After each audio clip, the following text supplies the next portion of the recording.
මේ spring season එකේ යමුද Ireland වල තියෙන ලස්සන ගාඩන් එකක් බලන්න. එන්න අපිත් එක්ක.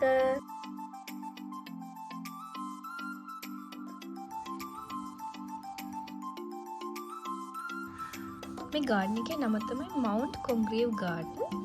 මේ ගාඩන් එක තියෙන්නේ වෝටර්ෆෝඩ් කවුන්ටි එකට අයිති කිල්මීඩන් කියන ප්‍රදේශයේ.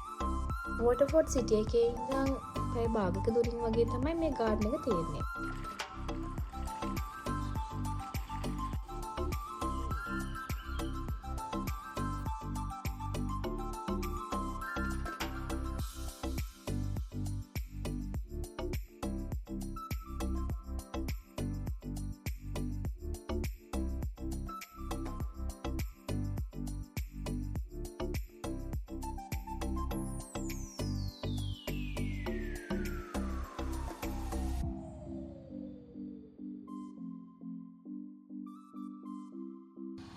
මේ ගාඩන් එකේ ශාක විශේෂ 3000කට වඩා තියෙනවා. අක්කර 70ක ප්‍රදේශයක විහිදුණු ලෝක ප්‍රසිද්ධ උද්‍යාන වලින් එකක් වෙනවා මේ කොන්ග්‍රීව් ගාඩන් එක.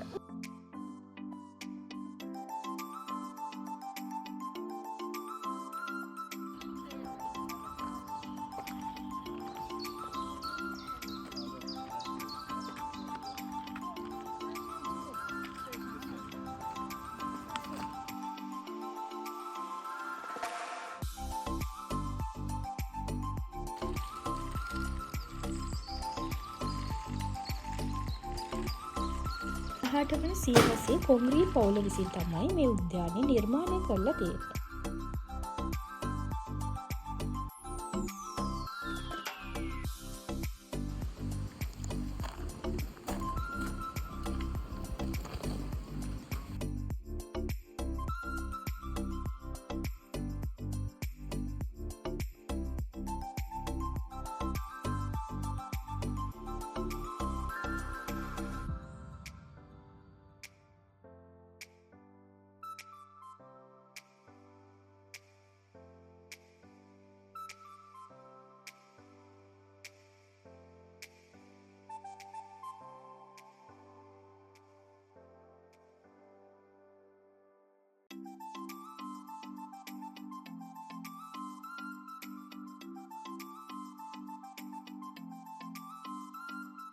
අවුරුද්ද පුරාවට විවෘතව තියෙන මේ ගාඩන් එක සොබා දහමට ආදරය කරන අයට යන්න හොඳම තැනක්.